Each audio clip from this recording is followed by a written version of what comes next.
నమస్కారం. లక్ష్మి చెప్పే కథలకు స్వాగతం. వీణులతో వీక్షించటానికి సిద్ధం కండి. ప్రియ సఖులు, ఇప్పుడు మనం ప్రముఖ సీనియర్ రచయిత్రి శ్రీమతి రంగనాయకమ్మ గారు రచించిన రచయిత్రి ధారావాహిక నుండి 8వ భాగం వినేద్దామండి. రుక్మిణి గబగబా భోజనాల ఏర్పాట్లు చేసింది. విజయ్ వచ్చి అత్తగారికి అన్నం పళ్ళెం ఇచ్చి తనొక పళ్ళెం తీసుకుని దూరంగా కూర్చుంది.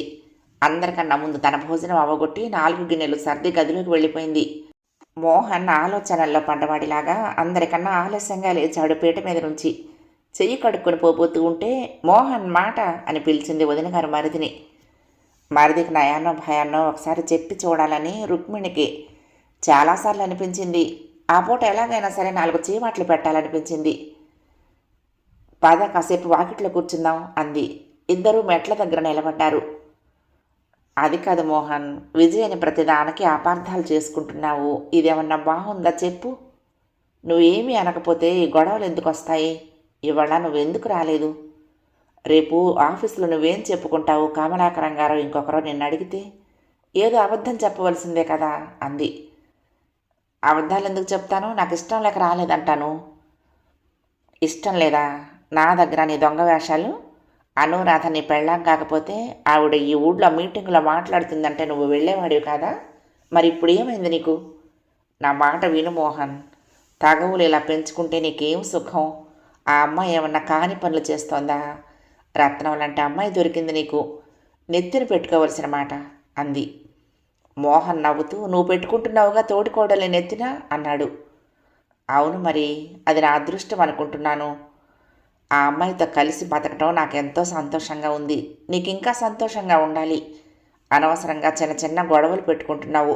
నువ్వేమన్నా చిన్న పిల్లవాడివా? ఇంకా నాతోనూ మీ అమ్మతోనూ పోట్లాటలు వేసుకున్నట్టు అనుకుంటున్నావా? నువ్వు ఇప్పుడు సంసారి అయ్యావు. భార్యతో కూడా నీకు పోట్లాటలేనా? నువ్వేమన్నా అనుకోగానే నీ పద్ధతి నాకేం బాగాలేదు. కొంచెం వివేకంగా ఆలోచించుకుంటే నువ్వు సుఖపడతావు. మోహన్ చేతులెత్తి దండం పెడుతూ, ఇక ఆపు తల్లి ఆపు. సరే, అలాగే నడుస్తాను. సరేనా? భార్య గారి పాదాలు పూజిస్తూ బతుకుతాను, అంతేనా? నన్ను వెళ్ళనిస్తావా అన్నాడు. మోహన్కి వదిన గారి బోధనల కన్నా ముందే విజయ్తో సామరస్యం చేసుకోవాలనిపించింది. ఆ మీటింగు సంగతులన్నీ విన్నప్పుడు వదిన గారి మాటలంటే కూడా చాలా గురి. నవ్వు మొహంతో సరేలే వదిన అనేసి బయలుదేరాడు. నెమ్మదిగా గదిలోకి వచ్చాడు. విజయ టేబుల్ దగ్గర కూర్చుని డైరీ రాస్తోంది. టేబుల్ మీద పాలరాతి బొమ్మ, కొత్త పెన్ను ఎదురుగా కనిపిస్తున్నాయి. 3 రోజులుగా విజయ్తో మాటలు లేవు. ఆమెతో మాట్లాడినప్పుడు మోహన్ మనసు వికలమైపోయినట్టు ఉంటుంది. ఫ్రెండ్స్తో మాట్లాడటానికి కూడా మనస్కరించినట్లు ఉంటుంది. విజయను తదేకంగా చూస్తూ నిల్చున్నాడు. ఎండమావి కథ రాయటం, చిత్రలేఖనం పుస్తకాలు తెప్పించుకోవటం, తనకిష్టం లేకపోయినా మీటింగుకు వెళ్ళి రావటం అన్నీ జరిగాయి, జరుగుతూనే ఉన్నాయి. విజయ ఏం తప్పులు చేస్తోందని తను బాధపడాలి? ఆమెను అందరూ గౌరవిస్తూనే ఉన్నారు, అభినందిస్తూనే ఉన్నారు. తనొక్కడే బాధపడుతున్నాడు. ఎందుకు తనకి బాధ? ఆ అమ్మాయి ఎవరనుకున్నావు? అనురాధ. ఆ సంగతి గుర్తుపెట్టుకో అన్న వదిన మాటలు గుర్తొస్తూనే ఉంటాయి ఎప్పుడు. అనురాధ తన భార్య అవ్వటం తనకే సంతోషం కదా. తనకెందుకు ఇలా ప్రవర్తించాలి? మోహన్ విజయ్ కుర్చీ వెనకాల నిలబడి వంగి చెంప మీద ముద్దు పెట్టుకున్నాడు. అది అనుకోకుండానే త్రుళ్ళి పడింది విజయ. చేతితో చెంప తుడుచుకుంది. ఎంతో బాగా ఉపన్యాసం ఇచ్చావుట. ఎందరో నిన్ను అభినందించారట. మాట్లాడు విజయ. ఇంకా కోపమేనా? విజయ మొహం తన వైపుకు తిప్పుకుని జుట్టు మీద ముద్దులు కురిపించాడు. నేను రాకపోయినా నువ్వు వెళ్ళొచ్చావుగా, నీ పంతం తీరిందిగా అన్నాడు నవ్వుతూ. మాట్లాడలేదు విజయ. భర్తగారు కురిపించిన ముద్దులు ఏమాత్రం ఆనందం కలిగించలేదు, పైగా చికాకు పరిచాయి. విజయ, నువ్వు ఇంత ముభావంగా ఉంటే నేను సహించలేను. పోనీలే, అయ్యిందేదో అయిపోయిందిగా అన్నాడు. అదేమిటి? ఇప్పుడు అయిపోయినట్లే ఉంటుంది, రేపు మళ్ళీ ఏదో వస్తుంది. అసలు నేనేం తప్పులు చేస్తున్నానని ఈ పోట్లాటలు? కథ రాస్తే తప్పు, పుస్తకాలు తెప్పించుకుంటే తప్పు, మీటింగుకు వెళ్ళాలని నిర్ణయించుకుంటే తప్పు. రేపటి నుంచి కూడా ఇలాగే జరగదా? అవన్నీ తప్పులే అవుతాయిగా అంది. కథ రాస్తే తప్పు కాదు విజయ. నా మీద రాస్తే నాకు బాధ కలగదు? నలుగురు నన్ను చూసి నవ్వరు అన్నాడు. అది మీ ఒక్కరి కథే కాదు, భార్యల మీద పెత్తనాలు చేసే పురుషులందరి మీద. నేను కూడా అలాంటి భర్తనే అనే కదా నీ అభిప్రాయం? అవును, మొదట్లో నేను అలా అనుకోలేదు, కానీ తర్వాత అలాగే అనుకోవాల్సి వస్తుంది అంది. అది నీ అహంకారం అంటున్నాను. మీ ఇష్టం, నా మీద మీకు అలాంటి అభిప్రాయం కలిగితే నేనేం చేయగలను? మీ ఇష్టం వచ్చినట్టే పేరు పెట్టండి నాకు. అసలు మనం సామరస్యంగా ఉంటున్నామా? 10 రోజులు మాటలే లేకుండా ఎందుకు గడుస్తుంది? అవే నా సరస సల్లాపాలు? నా అనుభవంలో ఏదుంటే అది రాస్తాను, కానీ లేనిది ఎలా రాస్తాను? గట్టిగానే అడిగింది. మోహన్ అంతసేపు శాంతంగా మాటలు జరగనిచ్చాడంటే, మధ్యలో రయ్యన లేచి బయటికి పోకుండా ఉన్నాడంటే విజయకి చెప్పలేనంత ఆశ్చర్యం కలిగింది. ఇతను మారాడా? జరిగిన దానికి పశ్చాత్తాపడుతున్నాడా? పైకి అనకపోయినా తన తప్పు తను గ్రహించుకున్నాడా? విజయ మొహంలో చిన్న కాంతి తొణకిసలాడింది. విజయ, ఈ గదిలో సోఫా ఎందుకు? రేపు తీసి హాల్లో పడేస్తాను. నీకు అలకొచ్చినప్పుడల్లా సోఫా ఎక్కుతున్నావు అన్నాడు మోహన్ మంచం చుట్టూ దోమతెర సర్దుతూ. సోఫా లేకపోతే నేల మీద పడుకుంటాను, అంతేగాని నాతో అనవసరంగా పోట్లాడుతూ ఉంటే మీ పక్కల పడుకుంటానా అంటూ విజయ మంచం దగ్గరికి నడిచింది. మా ఊరెళ్ళాలని ఉంది నాకు అంది గోముగా. ఉండని తేలిగ్గా అనేశాడు. ఉండని కాదు, వెళ్తాను అంది. మోహన్కి మనసులో అయింది ఏదో. ఏమీ మాట్లాడలేదు. చెప్పు, నేను మా ఊరు వెళ్తాను అంది విజయ మళ్ళీ. దానికి నేనేం చెప్పాలి? వెళ్ళనా అని అడిగితే ఏదైనా చెప్పేవాణ్ణి. వెళ్తాను అంటే దానికి నన్ను అడగటం ఎందుకు? ఓహో, అలా అడగాలా? సరే, వెళ్ళనా అంది. ఇప్పుడెందుకు? ఎందుకా? మీ చెల్లెలు 3 నెలల పాటు పుట్టింట్లో ఉండి అప్పుడు బయలుదేరితే మీరేమన్నారు? పుట్టింట్లో ఎన్నాళ్ళైనా ఉండొచ్చు అన్నారు. ఆ స్వేచ్ఛ మీ చెల్లెలకైనా ఇంకెవరికి ఉండదా? వాళ్ల సంగతి వేరు. భార్య ఎన్నాళ్ళు దూరంగా ఉన్నా అతనేమి పట్టించుకోడు. అతనికి భార్య మీద ప్రేమే ఉండదు. నా సంగతి వేరు అన్నాడు మోహన్. అతన్ని తప్పు పడతారేం? మీ చెల్లెలు అన్నాళ్ళు దూరంగా ఉందంటే భర్త మీద ఆమెకి ప్రేమ లేనట్టేగా. అతన్ని తప్పు పడితే ఆమెని తప్పు పట్టండి అంది. అదేం కాదు, భర్త ప్రేమగా చూసుకోకే లలితకు ఇక్కడే ఉండాలనిపిస్తుందేమో. నీ సంగతి అదేనా? లలిత సంగతి నాకు తెలియదు, కానీ నా సంగతి నాకు తెలుసు. నన్ను భర్త కన్నా ప్రేమగా చూసుకునేవాళ్ళు నాకు పుట్టింట్లో ఉన్నారు అంది. ఓహో, అయితే పెళ్ళి చేసుకోకుండా ఉండాల్సింది. అవును, ఆ సంగతి ఇప్పుడు తెలుస్తుంది, కానీ అప్పుడు తెలియలేదు. భర్త దగ్గర తల్లిదండ్రుల దగ్గర కన్నా ఎక్కువ ప్రేమ దొరుకుతుంది అనుకున్నాను. ఇప్పుడేం చేయగలను? చేతులు కాలేక ఆకులు పట్టుకుని ఏం లాభం? భర్త గారి దయ కోసం ప్రార్థించవలసిందే పూట పూట అంది. అలా అన్నావు, బాగుంది అన్నాడు. మీకు బాగుండేలాగా నడవటం నాకు బాగుంటుందా? పుట్టింటికి వెళ్తున్నాను, వారం రోజులు 10 రోజులు అని హద్దులు పెట్టకండి. ఎప్పుడో అప్పుడు వస్తాను అంది. నువ్వు లేకపోతే నాకు తోచదు విజయ. అలా అనండి, అది బాగుంటుంది. తొందరగా రావాలనిపిస్తుంది అంది. ఓహో, అలా చెప్పాలా నీకు? అసలు వెళ్ళకూడదనిపించేలాగా చెప్పనా? విజయ, నువ్వు లేకపోతే తిండి కూడా తినలేను నేను అన్నాడు. ఆ మంత్రం పారదలండి. మా వాళ్ళని చూసి చాలా రోజులైంది. బట్టలు సర్దుకోవాలి అంటూ లేచింది విజయ. మోహన్ అంత శాంతంగా ఎందుకున్నాడో అర్థమే కాలేదు. చాలా సంతోషం వేసింది. పోనీ వెళ్ళటం మానేస్తే చాలా సంతోషిస్తాడు అనుకుంది. కానీ అమ్మను చూడాలనిపిస్తుంది. విజయ వెళ్ళి 6 రోజులైంది. అప్పటికే మోహన్ 2 ఉత్తరాలు రాశాడు. నువ్వు తప్పకుండా వచ్చేయాలి సుమా అని 10 సార్లు రాశాడు మొదటి ఉత్తరంలో. రెండో ఉత్తరంలో 20 సార్లు. మూడో ఉత్తరం కూడా రాయబోతూ తను చెప్పిన ప్రకారం వస్తుందో లేదో చూద్దామనుకుని హఠాత్తుగా రాయటం మానేసి పెన్నుకు మూత పెట్టేశాడు. 6వ రోజున మోహన్కి మతిపోయినట్లయింది. నిజంగా వస్తుందా రేపు? రాదేమో. పెంకి మనిషి రాదు అనుకుంటూ తిరిగాడు లేచిన దగ్గర నుంచి. రేపు విజయ్ వచ్చేస్తుంది అన్నాడు ఆఫీస్కి వెళ్లే ముందు రుక్మిణితో. వస్తుంది లేదు, వెళ్ళక వెళ్ళింది అంది రుక్మిణి. మోహన్ చిరాకు పడ్డాడు. వెళ్ళి 6 రోజులైంది తెలుసా? ఇంకా ఎన్నాళ్ళు? వారం రోజులకి రమ్మని చెప్పాను. ఇంత చిన్న విషయంలోనే మాట తప్పుతుందా అన్నాడు. ఇది మరీ బాగుంది. ఆడపిల్ల పుట్టింటికి వెళ్ళి రావటానికి కూడా హద్దులు మాటలునా? రేపు కాకపోతే ఇంకో రోజు వస్తుంది. రాక అక్కడే ఉండిపోతుందా? వాళ్ళ అమ్మో నాన్నో ఇంకొక 4 రోజులు ఉండమంటే ఏం చేస్తుంది చెప్పు? ఎంత పెళ్లి చేసి పంపించేస్తే మాత్రం కన్న కూతుర్ని ఓ నెల్లాళ్ల పాటు దగ్గర ఉంచుకోవాలని తల్లిదండ్రులకు ఉండదా? నీకు ఓ కూతురు పుట్టి ఆ పిల్ల అత్తారింటికి పోయి మొగుడిని అంటిపెట్టి కూర్చున్నప్పుడు కానీ ఆ బాధ నీకు తెలియదులే అంది రుక్మిణి కోపంగా. నా కూతురైతే మాత్రం పెళ్ళయ్యాక భర్త చెప్పినట్టు నడవాల్సిందే అన్నాడు రుసరుసలాడుతూ. రుక్మిణి ఆశ్చర్యంగా చూసింది. అబ్బబ్బా, ఏం మనిషి బాబు, పట్టిన పట్టు వదలవు. అసలు విజయం ఓ నెల్లాళ్ళ దాకా రాదులే అంది. రాదు, రాకపోతే మళ్ళీ ఎక్కుతుందా ఈ గుమ్మం అన్నాడు. చీ మోహన్, ఏం మాటలవి, రేపు రాకపోతే ఇక రానివ్వవా, ఎక్కనివ్వవా గుమ్మం అనేసి రుక్మిణి ఏదో పనిలో పడింది. హాస్యాలకు సామరస్యాలకు లోబడే స్థితిలో లేడు మోహన్. అయినా వదిన, ఆడవాళ్ళు పుట్టిళ్ళంటే అంత ప్రాణాలు వదిలేస్తారు ఎందుకు? చూడు, మగవాళ్ళు చూడు, చదువుల కోసం ఉద్యోగాల కోసం దేశాలు తెగించిపోయినా సంవత్సరాల తరబడి నిశ్చింతగా గడిపేస్తారు అన్నాడు. మగాళ్లకు పుట్టిళ్ళేమిటి, అత్తిళ్ళేమిటి? వాళ్ళు అత్తింటికి వెళ్తే 4 రోజులు ముద్దు ముచ్చట్లయ్యాక బయటపడతారు. ఆడాళ్ళకు అలా కాదుగా. కన్నవాళ్ళని, తోడబుట్టిన వాళ్ళని అందరినీ మర్చిపోయి అత్తింట్లో ఉండాలి.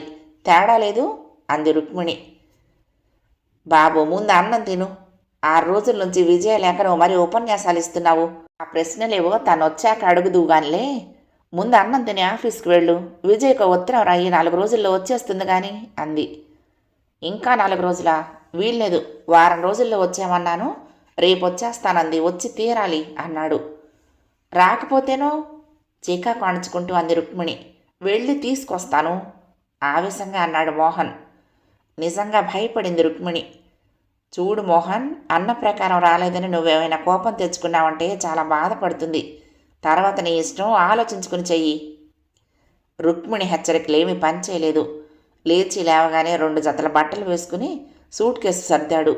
రుక్మిణి అంటనట్టుగా, విజయ అసలు వచ్చే ప్రయత్నాల మీదే ఉందేమో, ఇప్పుడు నువ్వెందుకు వెళ్ళటం అంది. మంచిదేగా, ఇద్దరం కలిసే వస్తాం. వాచి చూసుకున్నాడు. 9:30. 11 గంటలకు బండి ఉంది. మోహన్కి అత్తగారింటికి వెళ్ళటం అంటే కొంచెం సంకోచంగానే ఉంది. బావమరిది వచ్చినప్పుడు తను ఎలా ప్రవర్తించాడో గుర్తొచ్చింది. అవుననుకో, అయితే మాత్రం ఏదో అయిందిలే. అయితే ఏమిటా?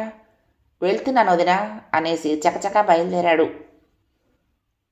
విజయ ఆశ్చర్యపోతూ గబగబా ఎదురొచ్చింది.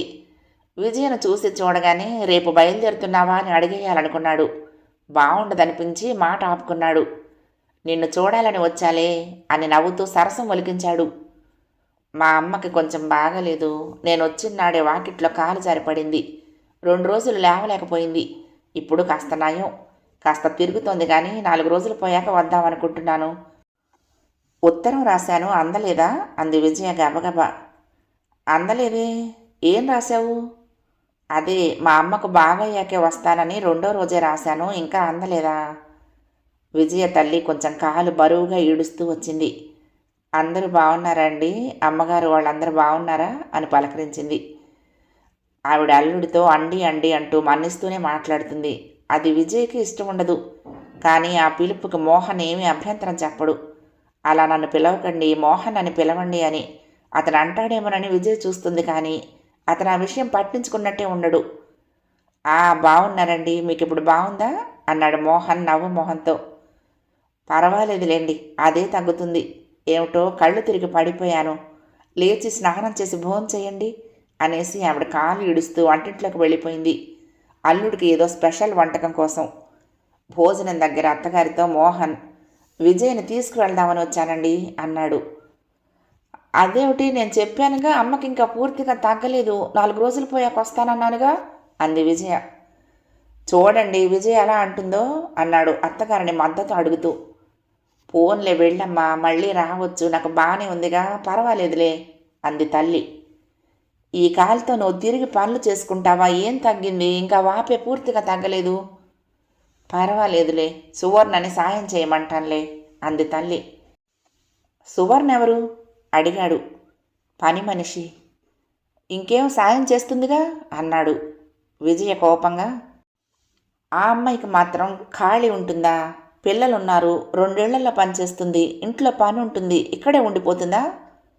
తల్లి విసుక్కుంటూ, పర్వాలేదులేవే, ఆయన అంత దూరం నుంచి వచ్చారు, ఆయనతోటే కలిసి వెళ్ళిపో, మళ్ళీ ఒక్కదానివి ఏం వెళ్తావు అంది. ఏం ఒక్కదాన్ని వెళ్తే పిల్లెత్తుకుపోతుందా? అయితే మీరు 4 రోజులు ఉండిపోండి, అప్పటికి మా అమ్మకు బాగుంటుంది, అప్పుడే కలిసి వెళ్దాం అంది. నా ఆఫీసు అన్ని సెలవులు లేవు, అయినా మీ అమ్మగారే వెళ్ళమంటున్నారు, మళ్ళీ ఒక్కదానిపై ఒంటరి ప్రయాణం ఎందుకు అన్నాడు. విజయ మాట్లాడకుండా ఊరుకుంది. పడగదిలో నువ్వు లేకుండా ఉండలేకపోతున్నాను విజయ, అర్థం చేసుకోవే. ఎప్పుడు వస్తానన్నావో గుర్తుందా? పోనీ పెళ్ళైన సంగతన్నా గుర్తుందా అడిగాడు. అన్నీ గుర్తుపెట్టుకుంటే అత్తగారింట్లో ఉన్నట్లే ఉంటుంది, ఇక పుట్టింటికి రావటం ఎందుకు అంది విజయ నవ్వుతూ. అత్తిల్లు అంత దుర్భరంగా ఉందా విజయ? అత్తిల్లు అంతా కాదు, మా అత్తగారు చాలా మెత్తటి మనిషి, తోడికోడలైతే దేవతే, బావగారు మంచివారే, సరోజ మరీ మంచి పిల్ల. అంటే ఇక చెడ్డవాణ్ణి నేనేనా? నేనన్నానా ఆ మాట? అందరినీ వర్ణించావుగా, ఇక అది కూడాను. ఇంతకీ రేపు బయలుదేరుతున్నావా లేదా? బయలుదేరకపోతే ఊరుకుంటారా? తోలుకుపోయేలాగా ఉన్నారు.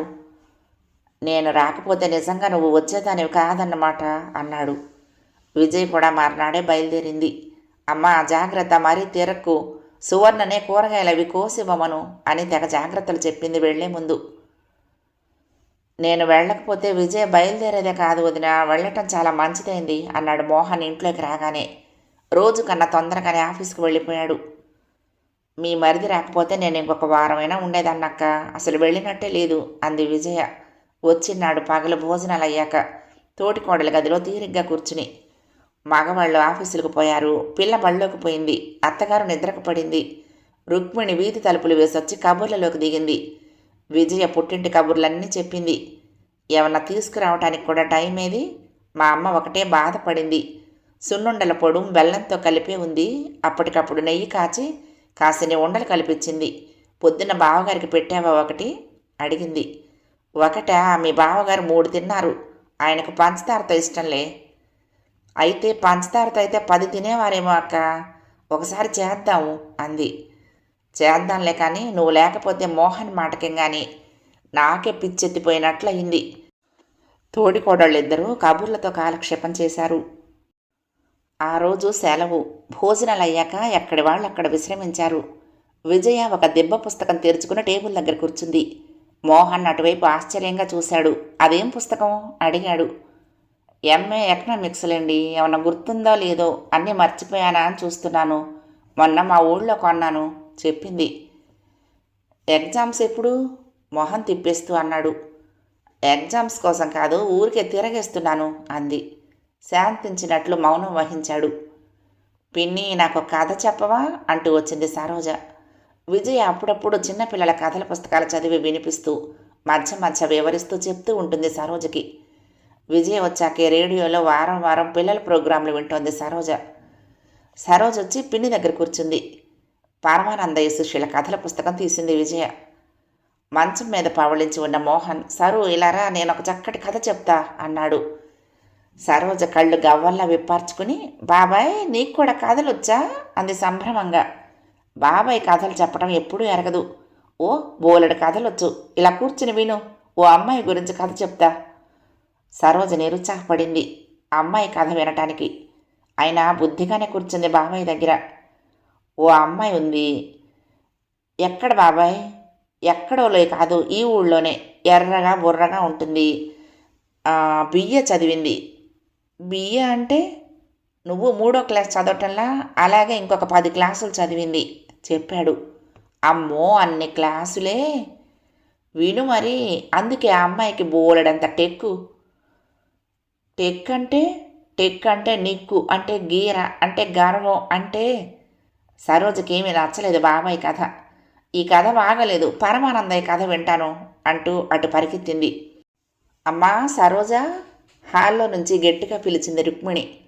బాబాయ్ కోసం ఎవరు వచ్చారని చెప్పమ్మా అంది. మోహన్ లేచి బయటకొచ్చాడు. కమలాకరాన్ని చూస్తూ మోహన్ కొంచెం నిరుత్సాహంగా నవ్వాడు. కమలాకరం అప్పుడప్పుడు అనురాధ కథల్ని మెచ్చుకుంటూ ఉంటాడు. అది మోహన్కి నచ్చటం మానేసింది. ఆ మహిళా మండలి మీటింగుకు వెళ్ళిన మర్నాడు మోహన్ని ఆఫీసులో పట్టుకుని మీటింగుకి ఎందుకు రాలేదని తెగ అడిగాడు. అప్పటి నుంచి అతనంటే అస్సలు నచ్చటం లేదు మోహన్కి. రావోయ్రా అంటూ ఆహ్వానించి తన గదిలోకే తీసుకొచ్చాడు. కమలాకరం అప్పుడప్పుడు వస్తూనే ఉంటాడు కాబట్టి అతను విజయ్కి బాగానే తెలుసు. రండి అంటూ చిరునవ్వుతో ఒక కుర్చీ అటువైపు జరిపింది. కమలాకరం ఎప్పట్లా కాకుండా కొంచెం దిగులుగా ఉన్నట్లు కనపడ్డాడు. ఏంటి అంత సీరియస్గా మొహం పెట్టావు, నీకు కష్టాలేం వచ్చి పడలేదు కదా అంటూ మోహన్ కాస్త హాస్యం చిలికించాడు. కమలాకరం మోహన్ హాస్యాన్ని పట్టించుకోకుండా విజయ్ కేసి చూస్తూ, మిమ్మల్ని ఒక చిన్న సలహా అడగాలని వచ్చానండి అన్నాడు. నేనేం సలహాలు ఇవ్వగలను అన్నట్లు విజయ్ ఆశ్చర్యంగా చూసింది. అసలు సంగతి ఏమిటి అన్నాడు మోహన్. మీ అక్కగారి సంగతే ఓసారి ముచ్చటిద్దామని నవ్వుతూ అన్నాడు కమలాకరం. నేను ఎంఏ, నీకు తెలిసిన సిస్టర్ కోసం చెప్తున్నాను. మా ఆవిడ చదువుకోలేదు, అంటే 5 దాటలేదు. మా పెళ్ళై 6 ఏళ్ళు దాటింది, 2 పిల్లలు. అయితే సమస్య ఏమిటి అన్నట్టు చూసింది విజయ. సమస్య ఏమిటంటారా, అంత ఖచ్చితంగా చెప్పాలంటే మా ఆవిడ చదువుకోకపోవటమే నాకు చాలా అసంతృప్తిగా ఉంటుంది అన్నాడు. బతికేవలేదు, ఈ చదువుకున్న వాళ్ళతో రోజుకొక పేచీ, మాటకు మాట, చేతకు చేత అన్నాడు మోహన్ సరసంగా. నువ్వు అలా లైట్గా తీసేస్తే నేను చెప్పాల్సింది ఏమీ లేదు మోహన్. చదువు సంచలు లేని వాళ్ళు ఎదిరించాలనుకుంటున్నావా? కానీ అన్నీ తెలివి మాలిన ఎదిరింపులే. మాటకు మాట అంటే దానికి అందం చందం ఉండాలి. కాస్త మాట్లాడే దాంట్లో వివేకం ఉంటే అలా ఎంత మాట్లాడినా ముచ్చటేస్తుంది. ఒకళ్ళకొకళ్ళు ఎదురు చెప్పకుండా ఉండాలంటే అసలు సంసారం గడుస్తుందా అన్నాడు. వీడికి ఇదేం పిచ్చి అన్నట్టు చూశాడు మోహన్. విజయ్ ఆసక్తిగా వినసాగింది. కమలాకరం మళ్ళీ అన్నాడు. ఇద్దరూ కాస్త చదువుకున్న వాళ్ళైతే ఏది మాట్లాడుకోవాలన్నా బాగుంటుంది. పేపర్ ముట్టుకోదు, పోనీ నేను చెప్పినా ఆసక్తిగా వినదు. కథల పుస్తకాలు ఇస్తే చదవదు, అసలు చదవటం రాదులేండి.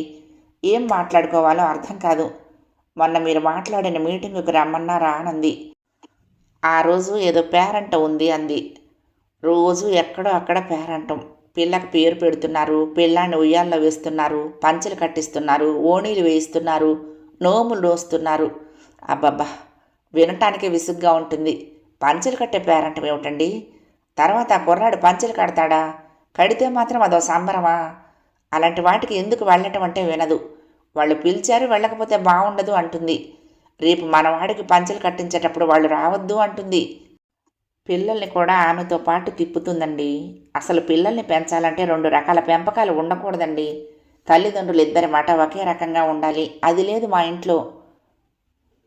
ఇలాంటివన్నీ పెళ్లికి ముందు ఆలోచించుకోవాలండి అనాలనిపించింది విజయ్కు. వెంటనే నేనెంత ఆలోచించాను పెళ్లికి ముందు అన్న ప్రశ్న పుట్టుకొచ్చింది లోపలెక్కడో. అతను చెప్పేది వింటూ ఉండిపోయింది. అతను చెప్పే విషయాలన్నీ అతనికి దిగులు కలిగించే విషయాల్లాగే అనిపించాయి. చెయ్యాల్సిన ప్రయత్నాలన్నీ చేశాడు. ఆవిడికి ఇంటి పనులు, పేరంటాలు, సినిమాలు తప్పితే అంతకు మించిన లోకం లేదు. విషయం చాలా వరకు అర్థమైంది విజయ్కి. అయినా అతని మీద సానుభూతికి బదులు ఏదో అనుమానం కలిగింది. ఏ కట్నానికి ఆశపడి చదువులేని పిల్లను చేసుకున్నాడా అని. ఆశ్చర్యంగా ఆ సందేహం అతనికి తెలిసిపోయినట్లుగా, నేనేదో కట్నాలకు ఆశపడి ఈ పెళ్లి చేసుకుని తర్వాత ఇలా ఫీల్ అవుతున్నానని అనుకుంటున్నారేమో మీరు. అదేం కాదండి. ఇందిర నాకు మేనమావ కూతురు. చాలా పేద కుటుంబం. 6 ఆడపిల్లలు, 2 మగపిల్లలు. ఆ సంసారం ఎంత భేద స్థితిలో ఉంటుందో ఆలోచించండి. మా మేనమామకి మాకు ఎలాంటి స్పర్ధలు లేవు. మా అత్త చాలా మంచిది. ఆ కుటుంబం అంటే మా అందరికీ చాలా సానుభూతి. మా వల్ల జరిగే సహాయం చేయాలని మా నాన్న అమ్మ అనుకునేవాళ్ళు. అప్పుడు నేను BA ఫస్ట్ ఇయర్లో ఉన్నాను. నిజం చెప్పాలంటే చదువుకున్న వాళ్ళని, కట్నాలు ఇస్తానన్న వాళ్ళని కాదని ఇందిరను చేసుకున్నాను. పెళ్లి ఖర్చులన్నీ మా వాళ్లే పెట్టుకున్నారు.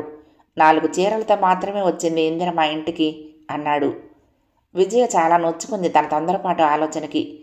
నిజంగా పరిస్థితుల కోసం కొన్ని స్వార్థాలు వదులుకునే వాళ్ళంటే విజయ్కు చాలా గౌరవం. అది ఎందరో మనుషుల్లో ఉండని మానవాతీత లక్షణమే అనిపిస్తుంది విజయ్కు. పెళ్ళయ్యాక చదివిద్దాం, పర్వాలేదనుకున్నాను. ఫస్ట్ ఫారం పుస్తకాలతో మొదలుపెట్టాను కూడా. ఆచరణే అసాధ్యమైంది. పెళ్ళయ్యేసరికి ఇందిర తెలుగు పుస్తకం కూడా సరిగ్గా చదవలేని స్థితిలో ఉంది. కొత్తల్లో కొన్ని నెలలు నేను చదువు ప్రసక్తి ఎత్తలేదు. ఇక క్రమంగా చూలింత బాలింత, పుట్టింటికి పోవటం రావటం, పిల్లల పెంపకం, పైగా ఇటు నా చదువు, ఆఫీసు, మొత్తంగా నా ప్రయత్నాలు మూలపడ్డాయి. సంవత్సరాలు దొర్లిపోతున్నాయి. చదువుకోవాలని ఆవిడకుందా అసలు అంది విజయ. సరిగ్గా అడిగారు. మొదట్లో అయితే పెళ్ళయ్యాక చదువా అనేది, ఒక పిల్ల తల్లినయ్యాక చదువా అనేది, తర్వాత 2 పిల్లల తల్లినయ్యాను, నాకు సిగ్గు అనేది. తెలుగులో డిక్టేషన్ చెప్తే 10 మాటల్లో ఒక్కటి కూడా రైట్ అయ్యేది కాదు. నాకు టైం ఉండట్లేదని, పోనీ పరాయి వాళ్ళ దగ్గర అయితే బాగా చదువుతుందని టీచర్ని పెట్టా. అతడు రెగ్యులర్గా ఏదో టైంకి వస్తాడు కదా, ఆ టైంకి ఇవిడ 1,00,000 పనుల్లో ఉండేది. ఓ రోజు పెద్దాడికి జ్వరం, మర్నాడు చిన్నవాడికి రొంప. మూడో నాడు చుట్టాలు, నాలుగో నాడు తనకే సుస్తి. అలా నెలకి సగం రోజులు మాస్టర్కి సెలవిచ్చేస్తూ ఉంటే ఆయనే విసుగొచ్చి చాలించుకున్నాడు. కమలాకరం ధోరణి మోహన్కి ఏమీ అర్థం కానట్లే ఆశ్చర్యం కలిగింది. ఆవిడ చక్కగా ఇంటి పనులన్నీ చేసుకుంటూ సంసారం చేసుకుంటూ ఉంటే ఇతను చదువు అని గోల పెడతాడేమిటి అనిపించింది. విజయ ఆలోచనలో నుంచి తలెత్తి ఇంటి పనులు పిల్లల పనులు చేసుకోవటం కన్నా ఇంకేం కావాలి అనుకుంటున్నట్లున్నారు ఆవిడ అంది. అక్షరాల అలాగేనండి. 5వ క్లాసు దాటని మనిషికి అంతకన్నా ఏం తెలుస్తుంది అన్నాడు. మోహన్ చట్టుకున్న పేపర్లో నుంచి తల తిప్పి, మా వదిన ఫస్ట్ ఫామ్లోనే చదువు మానేసిందిట. అయినా ఎన్ని పుస్తకాలు చదువుతుందో, ఎంత తెలివిగా ఉంటుందో అన్నాడు. అదే కదా నేను చెప్పేది, పుస్తకాలు చదవటం వల్లనే కదా ఆ తెలివి. నేను మొత్తుకునేది అదే కదా అన్నాడు కమలాకరం. తనకి చదువు మీద పుస్తకాల మీద ఇంట్రెస్ట్ ఎలా కలిగించాలో నాకు అర్థం కావటం లేదండి, మీరేమన్నా చెప్పండి అన్నాడు విజయ్తో. విజయ సాలోచనగా చూసింది. మీరు ఆవిడతోనే మాట్లాడండి, ఆవిడని కూర్చోబెట్టి ఆ కథ అంతా ఆవిడకి చెప్పి ఆవిడ అభిప్రాయాలు వినండి. సినిమాలు చూసి అర్థం చేసుకుంటున్నారు కదా, పుస్తకాల్లో కథలైనా అంతే కదా. అయితే అదంతా ఏదో పరీక్షలాగా జరగకూడదు, సరదాగా జరగాలి. ఆలోచించటం మొదలు పెడితే ఇప్పుడున్న ధోరణి తప్పకుండా మారుతుంది, ఈ స్థాయి పెరుగుతుంది. అప్పుడు మిమ్మల్ని విమర్శించటం మొదలు పెడతారేమో అంటూ నవ్వింది విజయ. ఆవిడ అంత తెలివిగా మాట్లాడాలనే నా కోరిక, అంతకన్నా ఏం కావాలి అన్నాడు. విజయ్ చెప్పింది కొంత నచ్చినట్టే అనిపించింది కమలాకరానికి. సరే చూస్తాను, అలాగే ప్రయత్నిస్తాను అంటూ మోహన్ వైపు తల తిప్పి, ఏంటో ఈ పేపర్లో మునిగిపోయావు అన్నాడు. సుఖాన ఉన్న ప్రాణం దుఃఖాన పెట్టుకుంటున్నావు నువ్వు. రేపు ఆవిడ ఏకు మేకై నీతో వాదానికి దిగినప్పుడు కానీ తెలిసి రాదు అన్నాడు మోహన్. ఆ శుభక్షణం కోసం నిరీక్షిస్తున్నాను బ్రదర్ అంటూ లేచాడు కమలాకరం. మోహన్ కమలాకరాన్ని సాగనంపడానికి బయటికి వెళ్ళాడు. తిరిగి రాగానే మళ్ళీ పేపర్ పట్టుకుని మౌనంగా కూర్చున్నాడు. అదేమిటండి, ఎంతసేపు చదువుతారా పేపరు? ఆయన ఉన్నంతసేపు మాట మంచి లేకుండా అలా కూర్చుంటే ఏమనుకుంటాడు అంది విజయ. నేనేం మాట్లాడాలి, అతను నా కోసం ఏమన్నా వచ్చాడా? నీ సలహాల కోసం వచ్చాడు, నువ్వు సలహాలు ఇచ్చావు వెళ్ళాడు. విజయ ఆశ్చర్యపోతూ చూసింది. మోహన్ మళ్ళీ అన్నాడు, అతను ఎంతసేపు నీ వైపు చూస్తూనే మాట్లాడాడు కానీ నాతో ఒక్క మాట అన్నాడా? నీ సలహా కావాలట, సలహా. ఆ మాత్రం అతనికి తెలియదా? పెళ్ళం పరీక్షలకు చదవాలట, ఇష్టమైతే చదువుతుంది, లేకపోతే లేదు. ఆవిడ నిక్షేపంలా బుద్ధిగా సంసారం చేసుకుంటోంది. అటువంటి భార్యను చూసుకుని సంతోషించాలి కానీ ఏడుస్తాడెందుకు? పైగా నువ్వు అతనికి బుద్ధి చెప్పాల్సింది పోయి గొప్ప సలహా ఇచ్చావు. ఎవరిష్టం వాళ్ళదంటావుగా, ఆవిడిష్టం ఆవిడదండి అని చెప్పలేకపోయావా? మరి మీరే చెప్పలేకపోయారా ఆ మాట?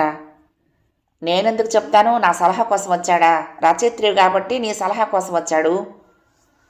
ఏమిటి తగు? విద్యకు చీదర పుట్టింది. ఇక మాట్లాడకుండా ఊరుకుంది. టేబుల్ మీద రాద్దామని పెట్టుకున్న డైరీ మూసి లోపల పెట్టేసి గదిలోంచి వెళ్ళిపోయింది. విజయ కథలు రాస్తూనే ఉంది, అవి అచ్చవుతూనే ఉన్నాయి. మధ్య మధ్య నవల పని నడుస్తూనే ఉంది. తరచూ అభిమానుల ఉత్తరాలకు జవాబులు, అరుదుగా ఇంటికొచ్చే పాఠకులతో మాటలు జరుగుతూనే ఉన్నాయి. ఈ స్థిరత్వం కొంత స్థిమితంగానే ఉంది విజయ్కి. విచారాలన్నీ అసంతృప్తులన్నీ ఎప్పటికప్పుడే పరగడిపోతున్నాయి. పాఠకుల ఉత్తరాలకు జవాబులు రాసి వాటిని మోహన్కిచ్చి పోస్టు డబ్బాలో పడేయమంటే ఒక్కోసారి మాట్లాడకుండానే తీసుకువెళ్తాడు. ఒక్కొక్కసారి ఇంత కవర్లు ఎందుకు, కార్డులు రాసి పడేస్తే చాలదా అంటాడు. కొన్నాళ్ల తర్వాత విజయ అలాంటి ఉత్తరాలు అతనికి ఇవ్వకుండా తనే పోస్టు డబ్బాలో వేసి రావడం మొదలుపెట్టింది. దానికి అడిగాడు ఒకసారి, ఏమిటి ఈ మధ్య నీ రీడర్స్ ఏమీ ఉత్తరాలు రాయటం లేదా అని. ఎందుకు రాయట్లేదు? 2-3 సార్లు నేనే వేసొచ్చాను పోస్టు డబ్బాలో, ఒకసారి బావగారి చేతికిచ్చాను అంది. అన్నయ్య ఏమనుకుంటాడు? ఈసారి అలా ఇవ్వకు, నా చేతికి ఇవ్వు, నేను పడేస్తాను అన్నాడు. పర్వాలేదులేండి, నేనైనా డబ్బాలో వేసి వచ్చేస్తాను, దగ్గరేగా అంది. అలాంటి జవాబులే మోహన్కి నచ్చవు. అతను చెప్పిన వెంటనే చిరునవ్వుతో వినాలి, అలాగేనండి అనాలి. విజయ అలా చెయ్యదు. చాలాసార్లు చిరునవ్వులు నవ్వినా తన జవాబులు తను చెప్తుంది. తన వాదంతో అతన్ని మార్చాలని ఆమె ప్రయత్నం, తన నిరసనలతో ఆమెను మార్చాలని అతని ప్రయత్నం. ఎక్కడి వాళ్ళు అక్కడే ఉన్నారు. ఇరువైపుల నుంచి నిరంతర ప్రయత్నాలు జరుగుతూనే ఉన్నాయి. నిరంతర ఓటములు ఎదురవుతూనే ఉన్నాయి. ఒకసారి విజయ్ని అడిగాడు, నా గురించి ఎవరితోనైనా చెప్పేటప్పుడు మా ఆయన అంటావు కదా, కృష్ణమూర్తి భార్య ఏముంటుందో తెలుసా? మా వారు లేరండి అంటుంది. ఎప్పుడు మాట్లాడినా మావారు మావారు అంటుంది. ఒక్కోసారి అయితే మా శ్రీవారు అని కూడా అంటుంది. ఎందుకు అలా అంటుందో అర్థం కాదు అన్నాడు నవ్వుతూనే. నువ్వెందుకు నా గురించి అలా అనవు అని మాత్రం అనలేదు. మోహన్ని అలాంటి సందర్భాల్లో చూసినప్పుడు విజయకు కుంగిపోయినట్లు అనిపిస్తుంది. ఇతను ఎలా ఉన్నాడేమిటి అన్నట్టు కొత్తగా ఆశ్చర్యపోతూ చూస్తుంది. ఆ రోజు అలాగే చూసింది. ఆయన అలా పిలిపించుకుంటాడా భార్యతో? మా ఆయన అనకూడదా, మా వారు అనాలా? పోనీలేండి, మీరు అలాంటి భర్త కానందుకు నాకు సంతోషం. అతనేమి అలా అనమనడు, ఆవిడే అంటుంది అన్నాడు. ఓ, ఆవిడే అంటుందా? నేను అలాంటి భార్యను కానందుకు మీరు ఇంకా సంతోషించాలి అంది. ఆ మాటలన్నీ నవ్వులాటగానే. మోహన్ కూడా నవ్వి ఊరుకున్నాడు. ఈ సంభాషణ విజయ మనసును వదలలేదు. రుక్మిణికి చెప్తే మొదట మోహన్ మీద కోపం తెచ్చుకుంది, తర్వాత నవ్వింది. పోనీలే విజయ, అతన్ని పట్టించుకోకు. అమాయకుడనుకో, తెలివి మాలినవాడనుకో, నీ మానాన నువ్వు ఉండు, నువ్వుగా ఉండు. ఎలా ఉంటానక్క? ఉండనివ్వకపోతే? అదేం మాట? ఎదుటి వాళ్ళు ఉండనిస్తేనే ఉంటావా, లేకపోతే ఉండవా? ఒకళ్ళు ఉండనిచ్చేదేమిటి? అలాగైతే ఇక నీ గొప్పేమిటి అంది రుక్మిణి. అవుననుకో, కానీ అలా ఉండాలంటే పూట పూట గొడవలే. అయితే అవని, దానికి నువ్వేం చేస్తావు? నీ మట్టుకు నువ్వు జాగ్రత్తగా ఉండు. అప్పుడప్పుడు అలాంటి సంభాషణలే తోటికోడళ్ల మధ్య. విజయ మనస్తాపం రుక్మిణికి మనస్తాపమే. రుక్మిణి సముదాయింపే విజయకు ఓదార్పు. 8వ భాగం సమాప్తం. ప్రియ సఖులు, ఈ కథ మీకు నచ్చితే తప్పకుండా లైక్ చేయండి, షేర్ చేయండి, కామెంట్ చేయండి, సబ్స్క్రైబ్ చేసుకుని నన్ను ఎంకరేజ్ చేయండి. ఉంటానండి. ప్రేమతో లక్ష్మి. కృష్ణాతీరం దుర్గమ్మ సన్నిధానం. నమస్తే.